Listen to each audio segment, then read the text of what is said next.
Night covered the palace with a light rain.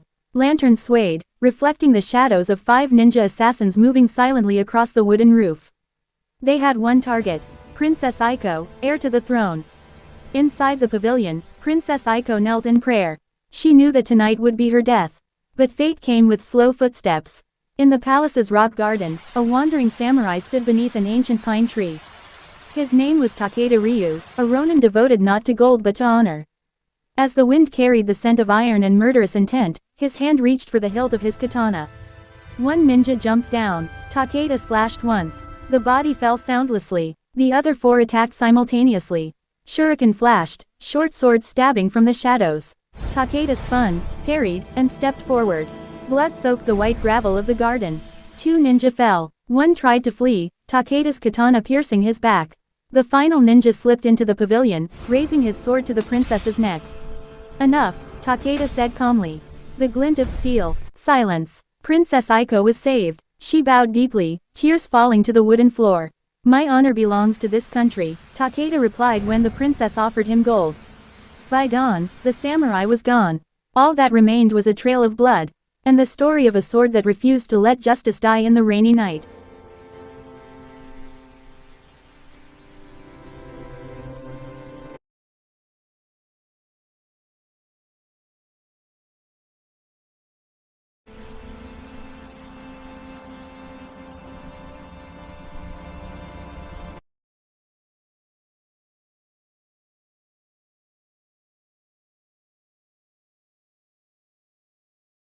After rescuing Princess Aiko, Takeda Ryu once again wandered aimlessly. Dawn after dawn he passed, until one evening he arrived at a remote village at the foot of an ancient forest. The village was silent, not because of peace but because of fear.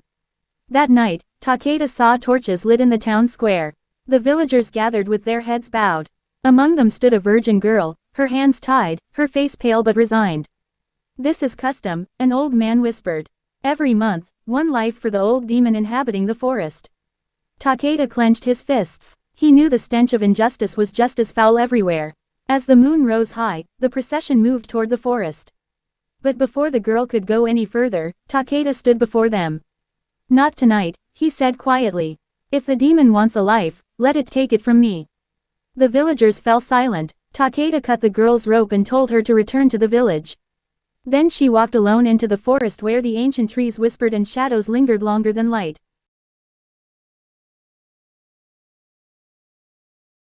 In the middle of the jungle, the fog thickened.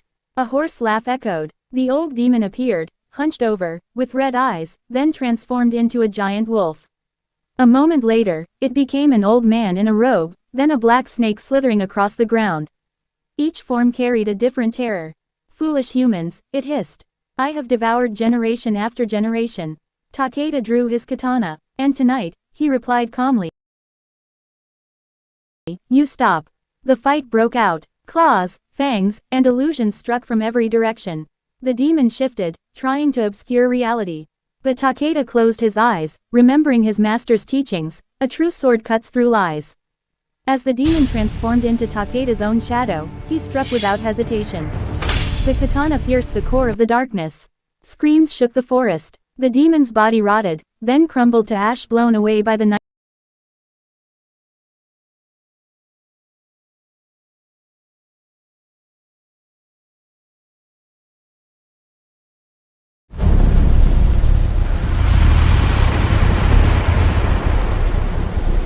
wind. Morning came. The forest was silent for the first time. Takeda returned to the village without a word. The girls were no longer being sacrificed.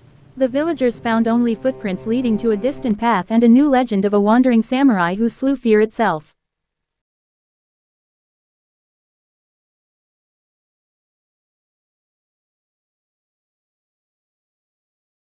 Takeda Ryu left the village before the sun fully rose. He didn't wait for thanks. But ever since the night the demon crumbled to ashes, something had followed him. On the third day, he began to hear whispers. Not voices from outside, but from within his own mind. In the puddles of the river, his reflection moved late. In the still night, his shadow stood even though he was sitting. And sometimes he smelled the rotting forest that should have been dead. The fourth night, the curse manifested itself. As Takeda meditated, the campfire suddenly went out. From the darkness emerged the face of an old demon, cracked like rotting wood, its eyes glowing pale. "You killed my body," it whispered. "But you carry my name with you." Blood flowed from Takeda's nose. His katana trembled at his side, as if refusing to be touched. The curse didn't strike with claws. It struck with memories. Takeda looked back at the people he had failed to save. The burning village, the cries of children, even Princess Aiko's face wasn't smiling, but staring with disappointment. Every time he fought, his hands felt heavier. Every time he slashed an enemy, a small wound appeared on his own body. He realized the bitter truth. The demon didn't want to kill him quickly.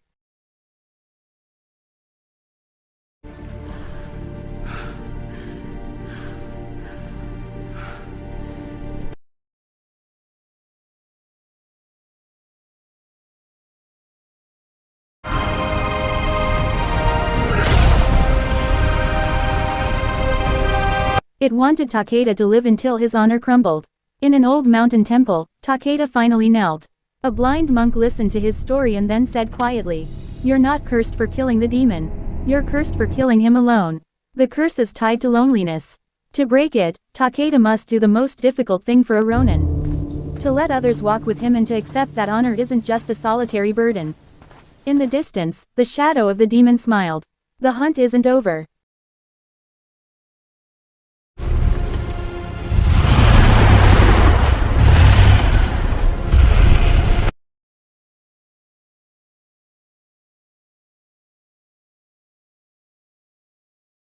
The shadow that takes human skin. The curse didn't explode. It dripped slowly, patiently, like a poison that knows its time. At first, Takeda Ryu only transformed at night. His eyes reflected the moonlight too brightly. His hearing was so acute he could hear the heartbeat of a rabbit in the bushes. When he was angry, his breath became thick even in the summer heat. He refused to admit it. But one night, in the small village he was visiting, a thief tried to stab him in the back. Takeda spun around, his hand moving faster than his mind. The katana slashed. Too far, too cruel. As the body fell, Takeda realized something that made him shudder. He felt no guilt. The blood on the blade pulsed as if alive. The stench of the decaying forest returned, now mixed with his own. Night after night, the changes became more pronounced. His nails turned black. His shadow had horns. In his sleep, he dreamed of hunting and woke with his mouth full of blood, with no memory of what he had eaten. One dusk, he came upon a mountain pond. When he gazed into the water, what stared back was no longer the face of a samurai. It was the face of a creature between human and demon, cracked eyes, a strange smile. Takeda tied the katana in white silk, a sign of his final vow. He wrote a short message and left it at an ancient shrine. "If I return without honor, kill me before I forget my own name." He chose to walk away from humans. To the forest, to the mountains, to a place where he would change completely.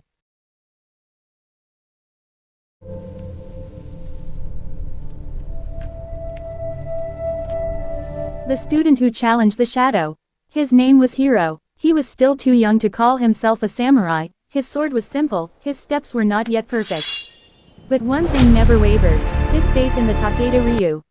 Hiro had been saved by Takeda many years ago, when his village was attacked by robbers. Takeda didn't stay long, but one sentence remained in the boy's heart. Swords are not for killing. They are for stopping evil before it is born. Now, Hiro heard whispers of a sword-wielding demon roaming the forest. Every description made his chest tighten, the way he walked, the white silk on the katana's hilt, the unhealed wounds. It was his teacher. Hiro followed a trail of blood deliberately left not as a threat, but as a plea. The trail led him to the mountain shrine where the final oath was written.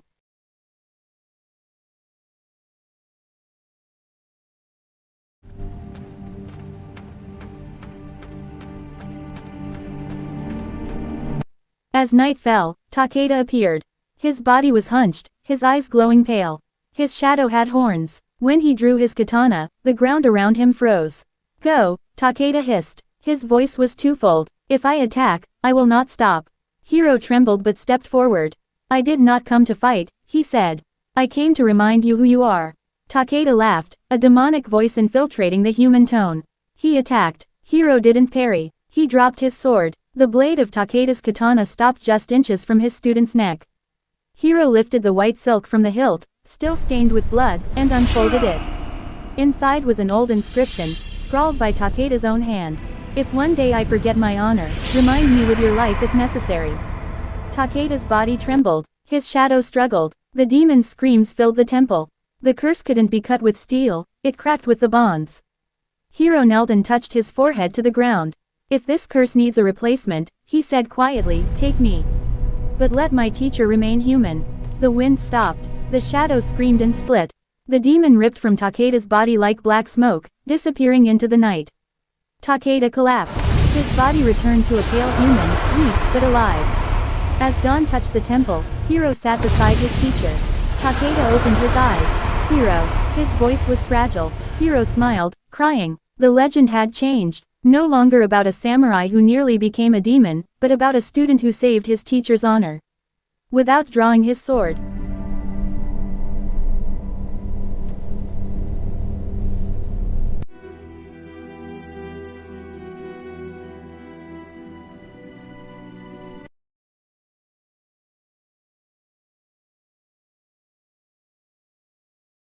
After the curse of the demon was broken, Takeda Ryu was not the same samurai again.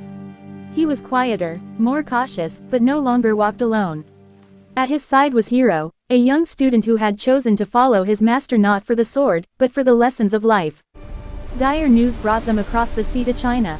In the mountains and misty villages, people lived in terror of the vampire king of China, an ancient creature that did not abide by the laws of the night.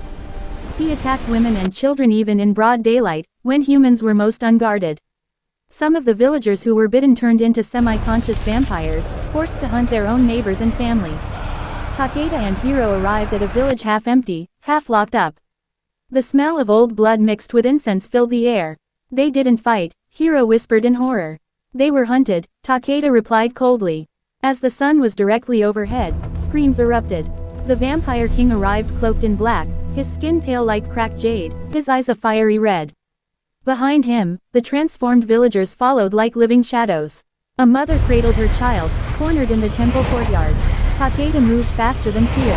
His katana glinted, cutting through the vampires without killing them, paralyzing them, knocking them down, breaking the curse's grip. Hiro fought beside him, though clearly outmatched in experience. When the vampire king realized their threat, he turned and attacked Hiro directly. The claw pierced Hiro's shoulder. Hiro fell, blood gushing. The vampire king laughed, confident that victory was in his hands. "Your teacher is almost a demon," he taunted. "And his student is too weak." Takeda stopped. For a moment, his old dark shadow quivered behind him, but Takeda refused. He stood before Hiro, taking the blow himself. Takeda's katana pierced the vampire king's chest, while his other hand held Hiro still. "I have lost to the darkness," Takeda said quietly.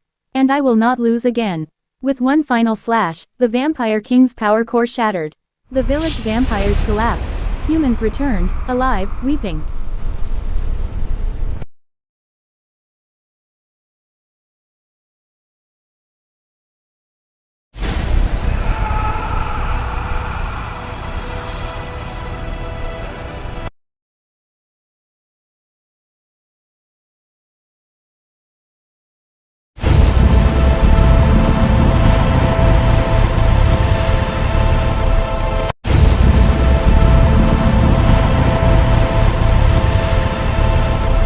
Takeda lifted the wounded Hiro, wrapping him in the white cloth that had once been his oath.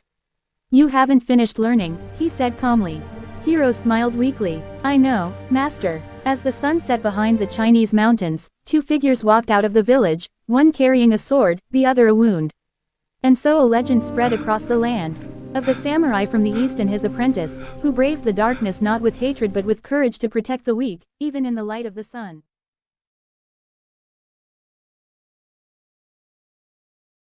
The vampire king was destroyed, the ancient demon vanished, and the villages breathed again. But Takeda Ryu felt no relief. Every previous victory had left the same thing behind, a silence too profound. On his way out of the Chinese mountains, he felt it. Not the scent of blood. Not murderous intent, but an absence, like something staring at the world before it knew how to stare back. That night, Hiro had a dream. He saw a black, waveless ocean. In its center stood a giant, faceless shadow, its body formed from failed prayers, betrayed oaths, and the fears of humanity since the first ages. The creature spoke silently. Vampires are my children. Demons are just fragments of my memories. I existed before humans gave darkness a name. Hiro woke screaming. Takeda was already standing, katana in hand. He felt the same. The next day, they arrived at the ruins of an ancient city. There were no bodies. There was no blood. Only humans sat silently, without a shadow. An old monk said, trembling. We were not killed. We were forgotten. The creature finally appeared in the twilight. It did not attack. It did not change form. It did not scream. Its shadow did not follow the light, but avoided it. Its name is known in ancient texts as Xuanqi, the first one, the devourer of meaning. It did not need blood. It consumed hope, memory, and the purpose of life. Vampires kill the body. Demons destroy the soul. Xuanqi erased the reason for human existence. Takeda realized the terrible truth. A katana cannot kill something that does not want to live. Xuanqi stared at Takeda. You refuse to become a demon, it said without a word. Then you will watch the world become empty. For the first time, Takeda did not draw his sword. He stepped back and stood beside Hiro. Because this enemy could not be faced alone. Not with steel. Not with individual honor. If the Xuanqi were to fully awaken, the world would not be plunged into darkness, it would be silent. And so Takeda Ryu and Hiro's journey entered its final chapter. No longer fighting monsters, but protecting the meaning of humanity itself. The price of fighting the first. The Xuanqi didn't move, it didn't attack, but every second of its existence made the world emptier. In that shadowless city, people still breathed, still stood, but their eyes were hollow. They forgot why they lived, forgot who they loved, forgot fear, even forgot pain. Takeda Ryu stared at the creature for a long time. As a samurai, he knew one bitter truth. Swords are only useful for something that still wants to survive. The Xuanqi wasn't alive. It existed. An old monk, the only one who still had a faint shadow, said in a trembling voice. The Xuanqi was born from the earliest human memories of loss. It grew from memories we couldn't let go of. And only memories willingly let go can hurt. Takeda understood more quickly than Hiro. He knelt. What is the price? He asked quietly. The monk bowed. Everything that makes you who you are. Hiro was shocked. No, master, you will forget everything. Me, your sword, your path. Takeda looked at his student. For the first time, his eyes were soft, unburdened, unstrained. If I had to choose, he said quietly, I would rather forget than lose this world. The ritual began amidst the ruins. Takeda stood before Xuanqi, unsheathing his katana. He removed the white silk from his sword's hilt. The cloth of oath, the cloth of blood, the cloth of memories. One by one, his memories turned to light.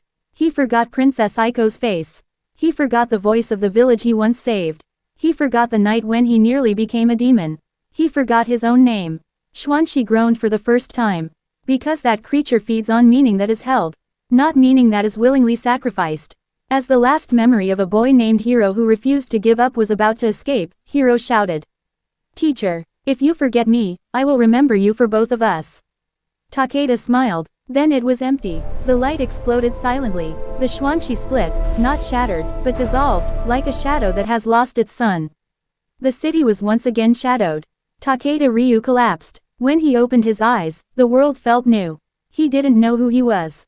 He didn't know why the sword felt heavy at his waist. He only saw a young man crying with a smile. Your name is Takeda Ryu, Hiro said softly. And you once saved the world, by forgetting it.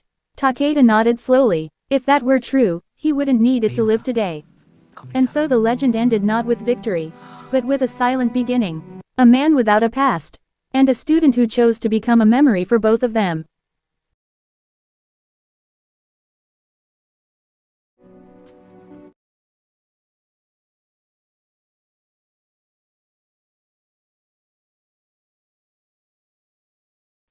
Takeda and Hiro continue their journey without a specific destination.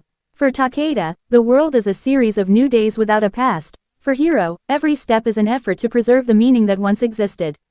One afternoon, they stopped in an old town by the river, the water wide, the current calm, and the old wooden buildings standing like witnesses to time. In a small restaurant, they had just sat down when a scream broke the twilight. A mother ran with a pale face, crying and grabbing anyone she passed. My child. Please, my child was dragged into the river. Without asking questions, Takeda and Hiro got up. They walked along the riverbank, calling out the boy's name. The water flowed as usual, too usual. Takeda parted the tall grass, Hiro searched the wet mud. But time did not wait. Among the river stones, they only found a small wet shirt, strangely folded as if left intentionally. That night, the river felt colder. The second day, the sun wasn't high yet when the villagers came to wash clothes. Small laughter was heard, then cut short. The river water churned, and from the depths emerged a fish demon, a dark, scaly body, yellow eyes without eyelids, sharp fins gleaming. Screams erupted. Hiro moved first. His sword thrust forward, striking the scales, but only bounced off. The demon was too strong. With a single pull, Hiro was dragged into the middle of the river. The water covered him, the current swirling wildly. Takeda saw it. In his head, no old memories surfaced. No names came to mind. Only a pure feeling exploded, the loss of someone meaningful. That anger didn't come from the past, but from the bond that existed now. The water around Takeda trembled. His shadow lengthened, his body transformed, his eyes glowing faintly, his nails turning black, a dark aura emanating from him. The demon he once feared now rose as a protector. Takeda leapt into the river. The clash of the two creatures shook the current. Fins and claws clashed, water splashing like heavy rain. Takeda held the fish demon's jaw, pressing it to the bottom. With a single thrust, he tore out the creature's dark core. The river screamed, then fell silent. Hiro was washed ashore, coughing and alive. Takeda stood in the shallow water, breathing heavily. The transformation slowly receded. He returned to being human, confused, trembling, but still standing in front of Hiro. "I was angry," he said softly, as if surprised at himself. Hiro looked at him, wet and smiling. "That's enough," he replied. The city by the river returned to silence. The citizens were safe. The river flowed as before, but now held a secret about a man without a past who chose to protect his friend, even if it meant bearing the shadow within himself. And the journey continued, with one question now following them. If Takeda could transform to protect, was that darkness a curse or a choice?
The river has calmed, the town on its banks has returned to life.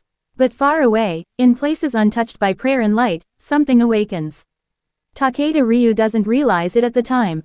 He walks alongside Hiro as usual, slow steps, steady breathing, blank face. He knows only one thing: he must stay ahead of Hiro.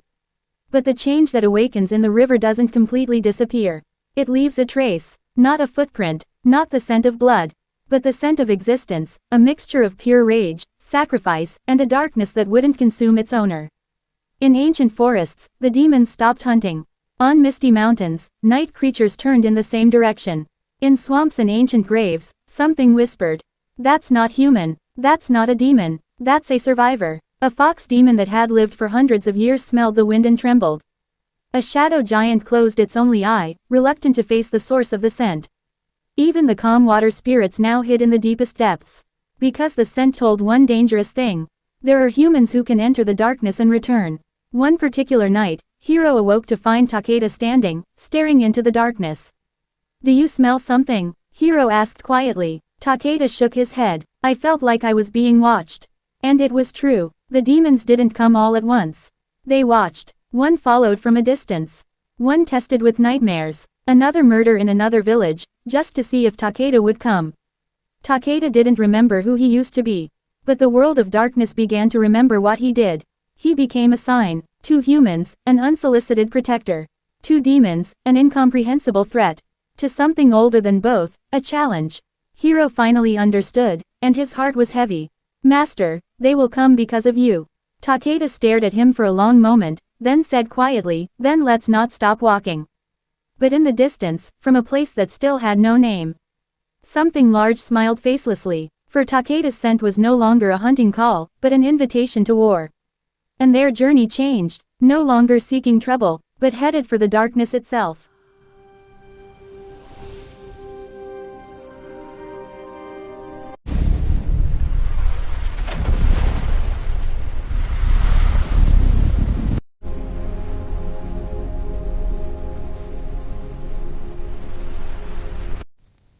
Kau mencium sesuatu? Aku merasa sedang dicari. Apa yang harus kita lakukan?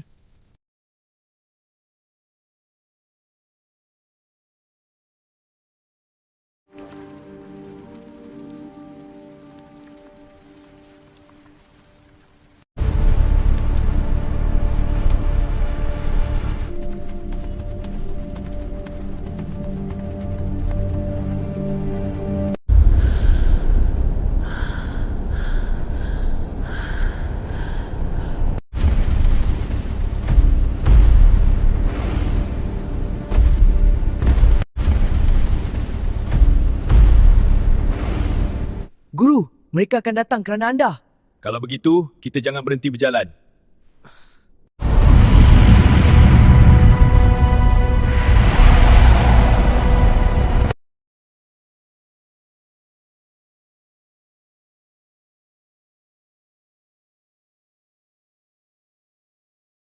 It came without hiding itself. Not lurking, not testing, not killing to provoke. In a desolate grassland, as the sun was about to set, the demon stood waiting, tall, its skin cracked like dry earth, its eyes dim as if it had long since given up hope. Hiro was the first to see it. "Master, it's not attacking." Takeda stepped forward. He smelled a different scent. Not hatred, not hunger, a very ancient weariness. The demon bowed its head. "I have lived too long," it said. "I saw the world before humans wrote prayers. I killed because it was the only way I could continue to exist." It raised its face, looking straight at Takeda. "But you are different. You entered the darkness and returned without letting it possess you." Hiro gripped his sword. "This is a trap." The demon smiled bitterly. "If I wanted to kill you, boy, you would have been dead long ago."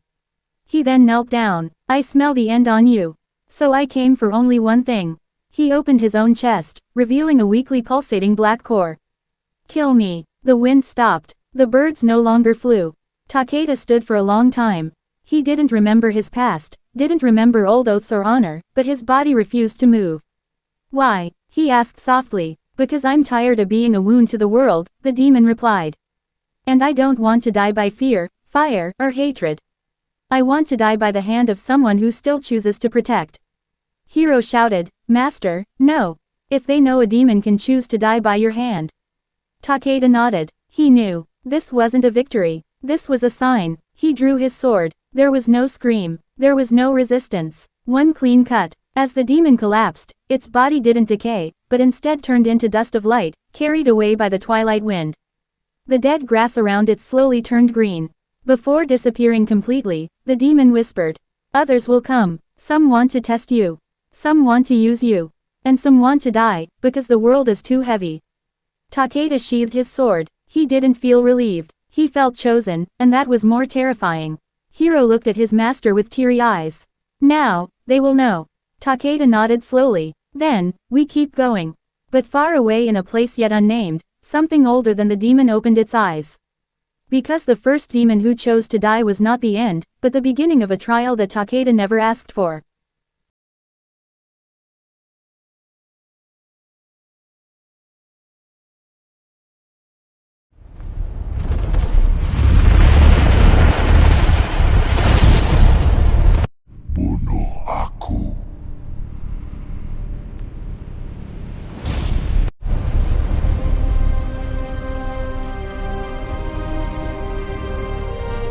Sekarang, mereka akan tahu. Kalau begitu, kita tetap berjalan.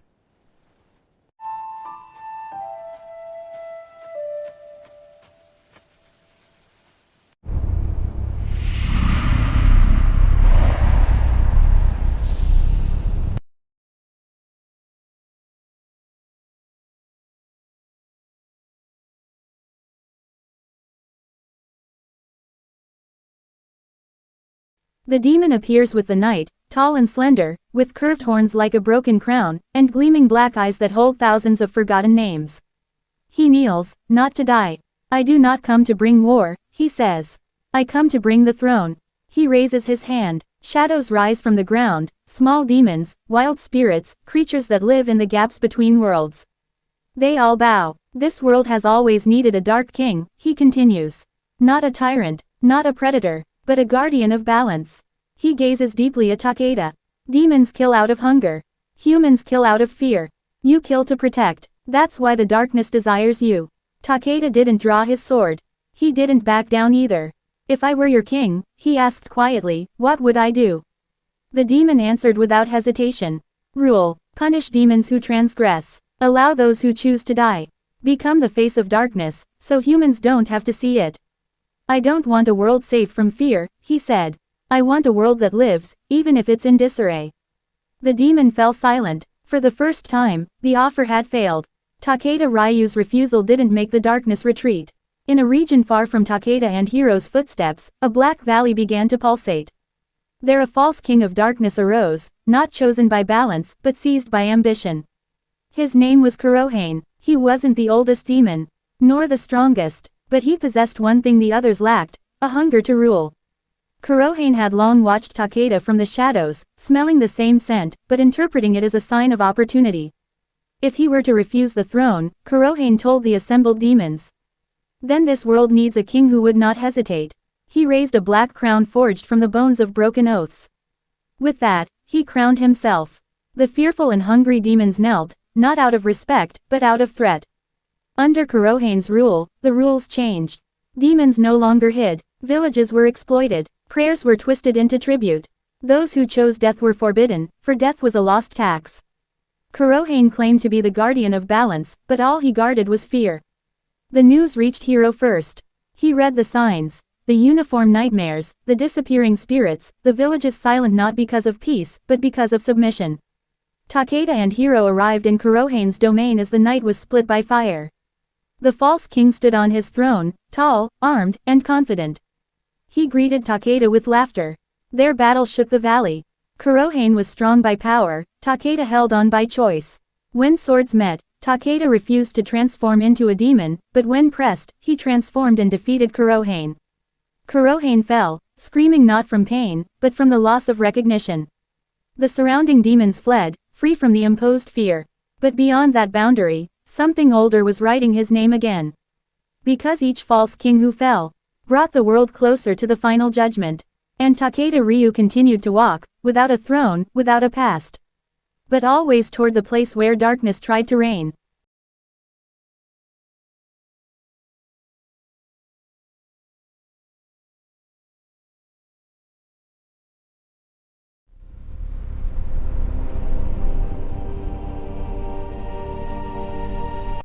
Aku datang membawa perang dan tahta. Jangan dengarkan dia! Dia berbahaya. Kalian tidak bisa lari!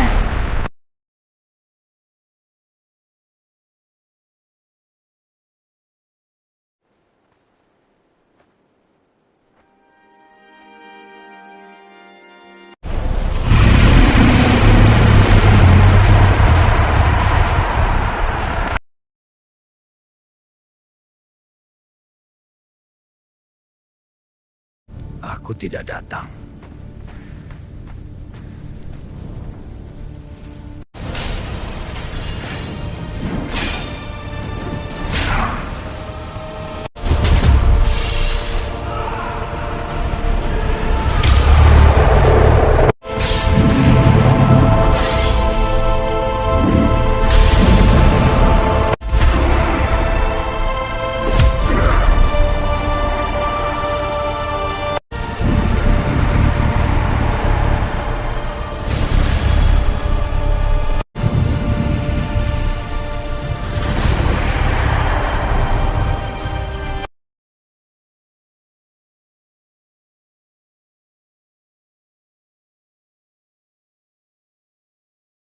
In a rocky valley rarely traveled by humans, rumors circulate about a bald demon who kidnaps village girls.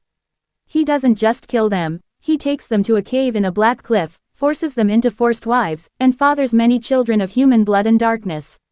Takeda and Hiro initially only hear whispers of this as passing rumors.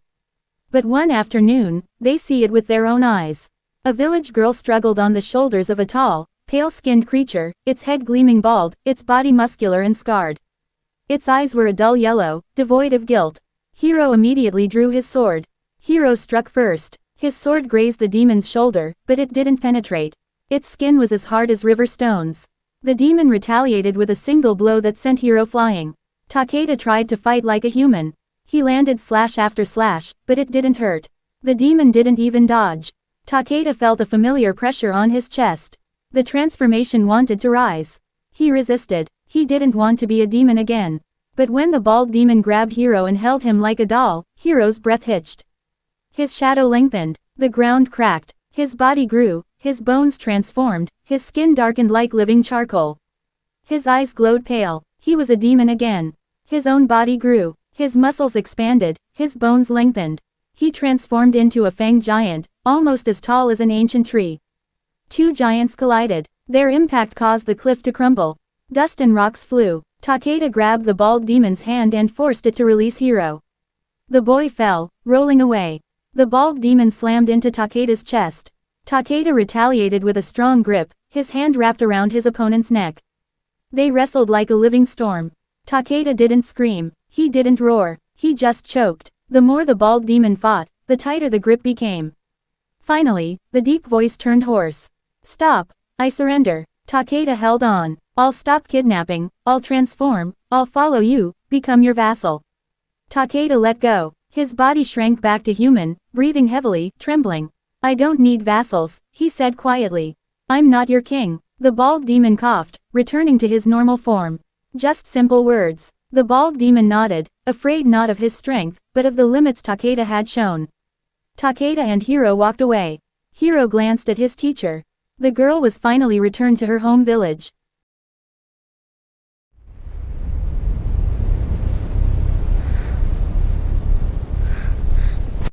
You challenge me? We do!